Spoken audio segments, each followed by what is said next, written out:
Chip level का काम करने के लिए हमारे पास कितने प्रकार की ट्यूजर होना चाहिए। देखो, इंग्लिश में ट्यूजर बोलते हैं और हिंदी में चिमटी बोलते हैं और कुछ जगह पर पता नहीं क्या क्या बोलते हैं। आप कमेंट करके बताओ भाई, आपके एरिया में इन सारी चिमटी को क्या बोलते हैं। तो बताना चाहूँगा, काफ़ी ज़्यादा इम्पोर्टेंट टॉपिक है और बहुत सारे लोगों के साथ प्रॉब्लम आती है, वो माइक्रो जंपरिंग नहीं कर पाते हैं। उनके लिए कौन सा ट्यूजर लेना चाहिए, या फिर जो हम रिवॉल्विंग करते हैं तो रिवॉल्विंग नहीं कर पाते, स्टेंसिल उठ जाता है, तो उस टाइम बहुत सारी दिक्कतें होती हैं। तो आज की वीडियो में आपको बता दूंगा कि हमारे पास कितने प्रकार के ट्यूजर होना चाहिए। शील्ड निकालते टाइम, रिवॉल्विंग करते टाइम, माइक्रो जंपर करते टाइम। एक काम नहीं होता है, हमारे पास बहुत सारे अलग अलग प्रकार के काम आते हैं और कभी कभी हमारे पास एक ही फ़ोन में अलग अलग प्रकार के काम बन जाते हैं, कभी का काम बिगड़ भी जाता है। तो उस टाइम माइक्रो जंपर करने के लिए, माइक्रो जो जंपर होता है उसको पकड़ने के लिए हमारे पास अच्छा अच्छा ट्यूजर ना हो तो आप काम नहीं कर पाएंगे। ठीक है, तो मैं आपको नज़दीक से दिखाता हूँ और माइक्रोस्कोप में भी दिखाऊंगा कि हमारे पास कौन सा जो ट्यूजर है कब काम में लेते हैं और किस तरीके से काम में लिया जाता है, कितने प्रकार के हमारे पास ट्यूजर है वो होने चाहिए। इस वीडियो को पूरा देखिएगा, इस वीडियो को लाइक कर देना, चैनल पे न्यू तो चैनल को सब्सक्राइब कर लेना और हो सके तो इस वीडियो को अपने व्हाट्सएप ग्रुप में भी शेयर कर देना। जो चिप लेवल का काम करना चाहते हैं या फिर कर रहे हैं, उन लोगों के लिए प्रॉब्लम हो रही है तो वो प्रॉब्लम आज से बिल्कुल भी नहीं होगी। ठीक है फ्रेंड, ट्यूजर रखने के लिए आप कितने भी ट्यूजर रख सकते हैं, बट आपके पास ज़्यादा ट्यूजर ना हो तब भी काम कर सकते हैं। हमारे पास कौन कौन सी ट्यूजर होना चाहिए, एक तो मैं निकाल कर रख लेता हूँ। एक हमारी काम की ट्यूजर है, एक हमारी ये काम की ट्यूजर है और एक हमारी ये ट्यूजर है। यानी कि हमारे पास ओनली 3 ट्यूजर हों, 3 चिमटी हों तब भी आप काम चला सकते हैं। बाकी आप कौन सा भी ट्यूजर और भी ले सकते हैं, ये 2 और बढ़ा सकते हैं, 5 रख सकते हैं, बट हमारे पास 3 से ही ज़्यादातर काम हो जाता है। तो दिखाना चाहूँगा कौन सा ट्यूजर है वो कब काम में आता है। तो देखो भाई, ये है मोटा, मैं माइक्रोस्कोप से दिखाऊंगा। ये मोटा है, इसे आप शील्ड उखाड़ते टाइम यूज़ में ले सकते हैं। जैसे कि यहाँ पर मैं एक मदरबोर्ड रखा है ये वाला, तो इसका जो शील्ड है वो निकालना हो या फिर कोई ऐसा कुछ टाइट चीज़ है वो उठाना हो, यानी कि मजबूताई के लिए इस तरीके की ट्यूजर आपके पास होना चाहिए, आगे से मोटा। ये देखो, पहले हम कीपैड फ़ोन में यूज़ में लिया करते थे, वो वाला ट्यूजर है। तो ये ट्यूजर आपके पास होना चाहिए। वैसे इससे आज के टाइम के फ़ोनों का शील्ड वो निकलता नहीं है, बट हम जो कोई तगड़ा चीज़ होता है टाइट दबाने के लिए बहुत सारे ऐसे काम में आते हैं, तो अभी ये काम में आता है बट इतना काम में अब नहीं होता है।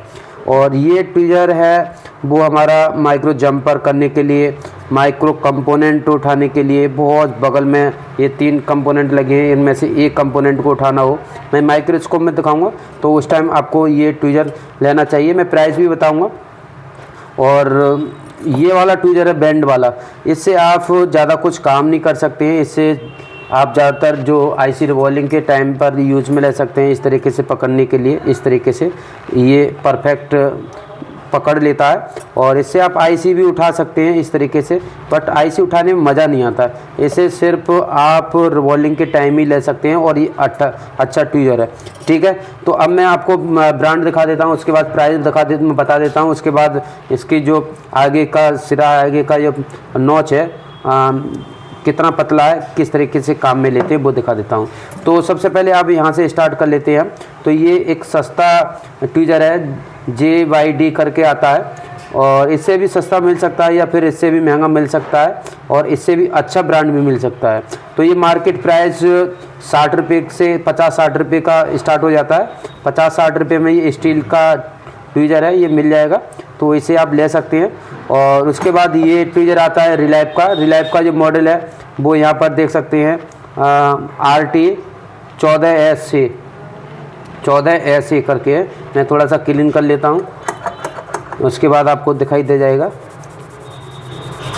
ये देखो, दिखाई दे गया, RT 14SE। इसे आप गूगल पर सर्च करके भी देख सकते हैं। और इसका जो प्राइस है वो करीब 120 रुपये के आसपास रहता है मार्केट, ऑफलाइन मार्केट में। ऑनलाइन में 10-20 रुपये ऊपर नीचे हो सकता है।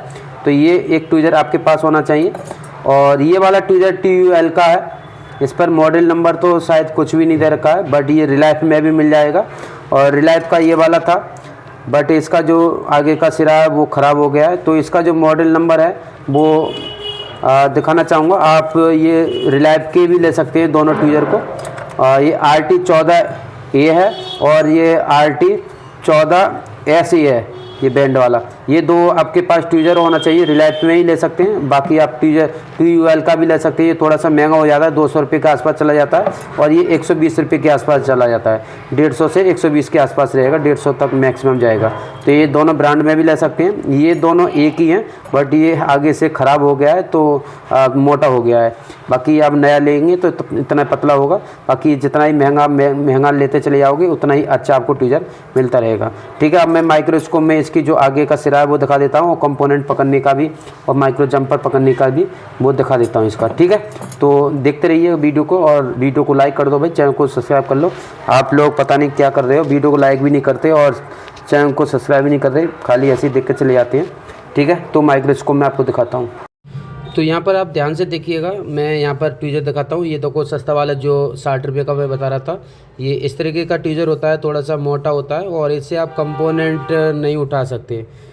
बहुत मोटा जो बड़ा कंपोनेंट है जैसे कि कैपेसिटर कॉल हो गया, उस कंडीशन में उसको पकड़ के आप यूज़ में ले सकते हैं। बट इसे देख सकते हो ये कंपोनेंट नहीं उठा पाएगा। अगर मैं कोई मोटा कैपेसिटर देखूँ तो ये उठ जाएगा, बट इतना अच्छा काम नहीं करता है। ये पहले जो कीपैड फ़ोन आया करते थे उस टाइम ज़्यादातर हम इसे यूज़ में लेते थे, बट अभी भी हम कुछ जगह पर ले सकते हैं इसको यूज़ में।